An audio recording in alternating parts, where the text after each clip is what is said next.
বাংলাদেশ নদীমাতৃক দেশ। বাংলাদেশের কোনো এক স্থানে কোনো একটি নদী থাকা মানে সৌন্দর্য হাতছানি দিচ্ছে। এই মুহূর্তে রাইট নাও যেখানে আমি অবস্থান করতেছি এ হচ্ছে গোমতী নদীর পাড়ে। আজকে গোমতী নদীকে এক্সপ্লোর করব, যেভাবে আর কোনো ব্লগার গোমতী নদীকে এভাবে তুলে ধরে নাই। হ্যালো গাইস, আমি আছি আপনাদের সাথে মেহেদি ব্লগস। চলো গোমতী নদীকে এক্সপ্লোর করা যাক। আমি মেহেদি ব্লগস বাংলাদেশের সবচেয়ে সুন্দর সুন্দর জায়গাগুলিতে ঘুরি। বন জঙ্গল পাহাড় নদী সাগরে ঘুরতে ভালোবাসি। আমার ব্লগসে নতুন এক্সপিরিয়েন্স দেওয়ার চেষ্টা করি। এমন কিছু খাবার খেয়েছি যা দেখে মানুষ ওয়ান্ডারমেন্ট মনে করেছে। তাহলে নতুন আবার কি এক্সপিরিয়েন্স নিয়ে হাজির হচ্ছি, চলেন দেখে আসি।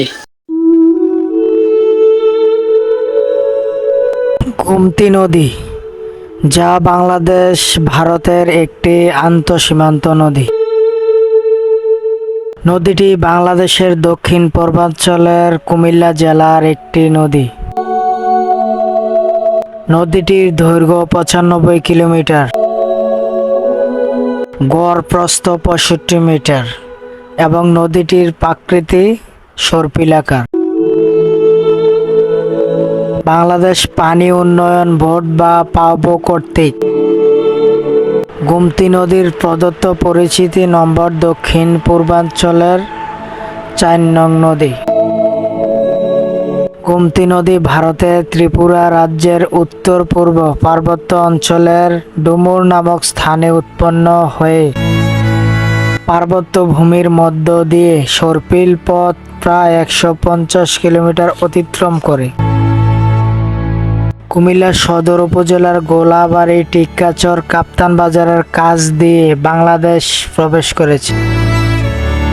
তারপর এটি আঁকাবাঁকা প্রবাহপথে কুমিল্লা শহরের উত্তর প্রান্ত এবং ময়নামতি পূর্ব প্রান্ত অতিক্রম করে দাউদকান্দিতে মেঘনা নদীতে মিলিত হয়েছে।